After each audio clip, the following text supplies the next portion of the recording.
Ленске прошел традиционный смотр песни и строя среди школьников города. 3 возрастные группы, 14 команд, более 150 участников. О том, кто лучше чеканил шаг и выполнял элементы строевой подготовки, расскажет Сергей Евсюков.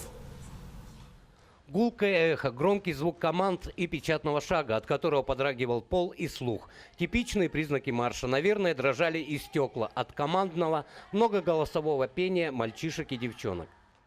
Ввиду плохих погодных условий конкурс проводится в спортзале средней школы номер 2, а не на площади Ленина, как планировалось ранее. Но это нисколько не смутило ни зрителей, ни участников соревнований. Наоборот, акустика помещения даже придала зрелищности мероприятию. Открыли смотр строевики младшей и средней возрастной группы, школьники 3-8 классов. Для многих строевые занятия в новинку, но уровень подготовки оказался достаточно хорошим. Многодневные тренировки принесли отличный результат. Мы тренировались почти каждый день, примерно 2 месяца. Изучали повороты, девизы, кричалки, песни, все это изучали. Было маршировать синхронно, было труднее всего, и выровняться правильно было труднее. И 2 шеренги вставать тоже будет чуть-чуть трудно. Но мы к этому привыкли, все выучили, уже готовы маршировать и выигрывать.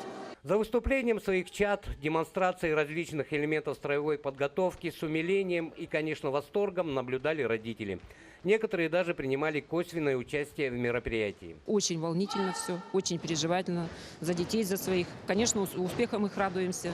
Это происходит каждый год, но мы первые места занимаем. Не хочется с этой планки спадать. Будем надеяться, кулачки держим. Очень серьезно готовилась. Перед зеркалом маршировали, строем ходили по квартире. Серьезно отнеслась к этому. Внимательно следили за выполнением строевых упражнений те, кто знает в них толк и порядок действий. Обязательная программа, которую оценивала компетентное жюри, представляла стандартный набор строевых приемов. Перестроение в одношереножный строй, в двухшереножный строй. Также повороты на месте, прохождение строевым шагом, отдание воинского приветствия в строю и исполнение песни. Высокую оценку выступлениям школьников дали и почетные гости, ветераны тыла и труда. Перед смотром каждой группы их приветствовали аплодисментами и добрыми пожеланиями. Считаю, что дети были подготовлены очень хорошо. Понимаю, сколько стоило труда научиться маршировать, научиться ходить, исполнить песенку. Мальчишки хорошо шагали. Девчата понравилось, четко очень. А из командиров, знаете, мне понравился командир 3-й школы, девчата. А в общем-то, все молодцы. С праздником!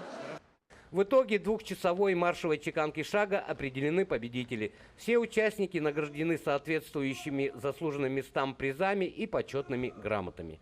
Сергей Евсюков, Виталий Андреев, Ленск.